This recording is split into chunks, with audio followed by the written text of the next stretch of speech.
Welcome to my kitchen. This fruit mousse recipe is so good, it's a dessert right on its own. And I'm going to show you how to spice up 2 flavors. So get out your whisk and let's go have some fun.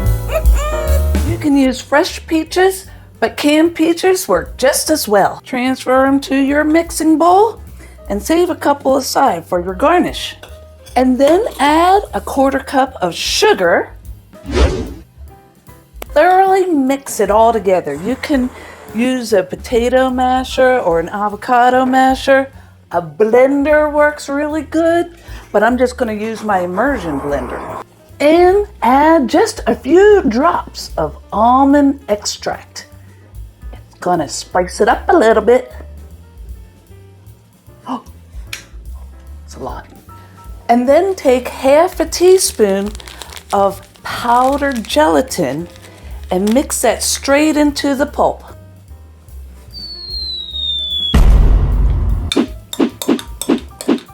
Then take 3/4 cup of cream measured at room level.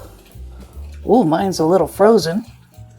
And whisk that to stiff peaks. It only takes a minute.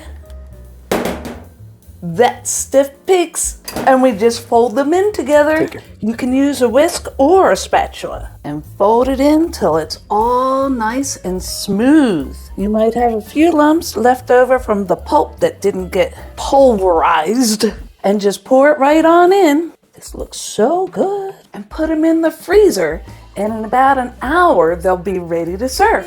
Now for your peaches version, that's real similar.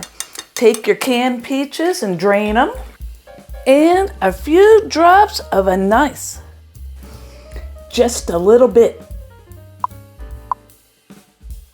and pulverize them, and fold in your fruit pulp. And I'll do this with a whisk so you can see. You can lick the spoon on this one. Aren't they awesome looking? And it's so easy to bring in that summertime all year long. Anyway, watch my next video. That's all on strawberry shortcakes. And they're real easy to make too. It's all part of my series on desserts for 2.